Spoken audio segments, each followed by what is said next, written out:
Hello everyone, welcome back in my video.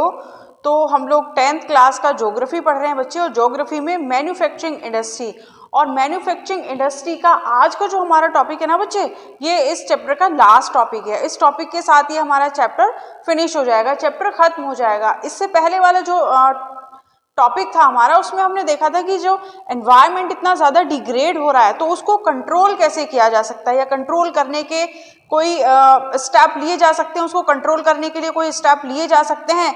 तो हाँ, बिल्कुल उसको कंट्रोल किया जा सकता है। और ये एक एग्जाम्पल है कि क्या किसी ने ऐसा किया है, तो बिल्कुल किया है एनटीपीसी। एनटीपीसी इसका एग्जाम्पल है। एनटीपीसी क्या कर रहा है, शो द वे कि कैसे जो डिग्रेड हो रहा है एटमॉस्फेयर, एनवायरनमेंट डिग्रेड हो रहा है, उसको बचाया जा सकता है, उसको कंट्रोल किया जा सकता है, पोल्यूशन को कंट्रोल किया जा सकता है। तो एनटीपीसी क्या है, it is a national thermal power corporation. इसका काम यहाँ पर क्या, थर्मल प्लांट्स को सेटअप किया जाता है, और थर्मल प्लांट में सेटअप करने के बाद बहुत सारे ऐसे स्टेप्स लिए जाते हैं जिससे जो एनवायरनमेंट डिग्रेड हो रहा है वो एनवायरनमेंट डिग्रेड ना हो, उसको कम किया जा सके या फिर उसको बचाया जा सके। कैसे? So it is national thermal power corporation has ISO certificate for environment management system EMS। environment management system के लिए किसको, NTPC को ISO से सर्टिफिकेशन मिला हुआ है। and NTPC has taken proactive approach for preserving the natural environment and resources in place where it is setting up power plant। कि जो एनटीपीसी ने अपने पावर प्लांट सेटअप किए हुए हैं वहां पर उसने ऐसी अप्रोच की हुई है, ऐसे स्टेप्स लिए हुए हैं जिससे जो नेचुरल एनवायरनमेंट है उसको पॉल्यूशन से बचाया जा सके या फिर उसको डिग्रेड होने से बचाया जा सके। तो ऐसे कौन से स्टेप लिए हुए हैं एनटीपीसी ने, जहां पर उनके पावर, यहाँ पर देखिए एनटीपीसी थर्मल पावर प्लांट है। थर्मल पावर प्लांट का मतलब है कि वहां पर कोल से इलेक्ट्रिसिटी जनरेट की जाती है।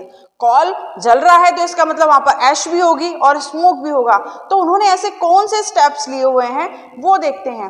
First is the optimum utilization of equipment, adopting latest technique and upgrading existing equipment. कि वहां पर जो इक्विपमेंट है, इंडस्ट्री में जो इक्विपमेंट है वहां पर उन्होंने लेटेस्ट टेक्निक को अडॉप्ट किया हुआ है।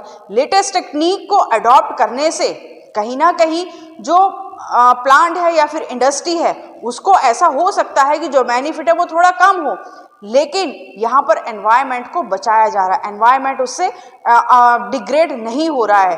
तो या तो उन्होंने जो एक्साइटिंग टेक्निक है उसको इम्प्रूव किया है और लेटेस्ट टेक्निक को अडॉप्ट किया हुआ है ताकि कम से कम पोल्यूशन हो, और जो भी पोल्यूशन हो रहा है उसको मिनिमाइज किया जा सके। एंड और क्या किया है, minimizing waste generation by maximizing ash utilization. जब कोयला जलेगा तो इसका मतलब है क्या, कि धुआं निकलेगा, राख तो निकलेगी ना उससे। तो इसमें क्या कहा है कि मिनिमाइजिंग द वेस्ट। इस तरह की टेक्निक को अडॉप्ट किया हुआ है कि जो वेस्ट निकल रहा है वो कम से कम निकले, और जो वेस्ट निकल रहा है उसको भी कोशिश की जा रही है कि यूटिलाइज किया जा सके, और उसको यूटिलाइज करने के बाद क्या किया जाए, जो उसका जो वेस्ट निकल रहा है उसको मैक्सिमम यूटिलाइज कर लिया जाए। इसीलिए जो एक्साइटिंग इक्विपमेंट है उनको अपग्रेड किया जा रहा है और लेटेस्ट टेक्निक को अडॉप्ट किया जा रहा है।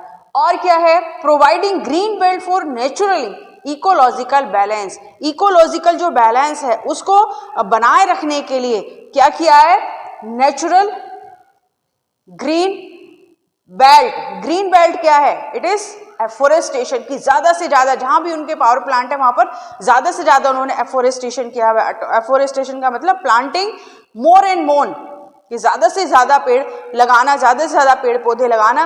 तो क्या रहेगा कि नेचुरल जो इकोलॉजिकल सिस्टम है वो बैलेंस रहेगा। और ash pond management, ash water recycle system and liquid waste management to reduce environment pollution.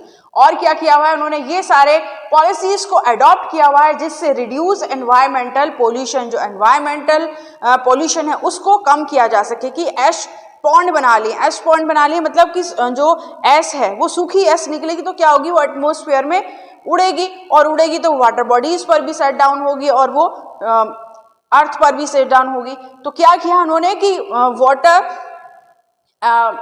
Ash pond बना लिए।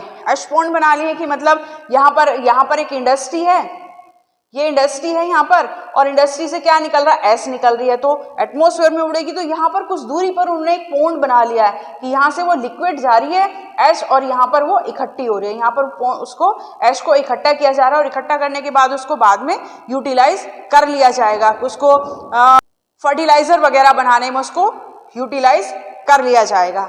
And the ecological monitoring, reviving and online database management for all its power station, और जो भी NTPC के power stations हैं उन पर online monitoring की जाती है कि कहीं ऐसा तो नहीं कि किसी पावर प्लांट में बहुत ज़्यादा वेस्टेज निकल रहा हो, या फिर कोई पावर प्लांट बहुत ज़्यादा एनवायरनमेंट को पोल्यूट कर रहा हो। तो उनको ऑनलाइन मॉनिटरिंग की जाती है, देखरेख की जाती है कि कहीं पर कोई किसी तरह की कोई प्रॉब्लम तो नहीं चल रही है। तो it is the example of NTPC कि एनटीपीसी ने ऐसा किया है, और इससे काफ़ी हद तक जो पोल्यूशन है उसको कम किया गया है। तो बाकी के जो इंडस्ट्रीज़ हैं वो भी अगर इसी तरह की पॉलिसीज़ को फॉलो करें तो ये जो पोल्यूशन है या फिर ये डिग्रेडेशन है इसको काफ़ी हद तक कम किया जा सकता है। तो this is all about the NTPC program. तो ये इस चैप्टर का लास्ट टॉपिक था। इसी के साथ ही हमारा चैप्टर और ये टॉपिक हमारा फिनिश होता है। तो मिलते हैं नेक्स्ट वीडियो में विद न्यू चैप्टर, और चैप्टर क्या होगा, lifeline of national economy. National economy की लाइफलाइन क्या है। तो मिलते हैं नेक्स्ट वीडियो में। Till then thank you very much and good bye.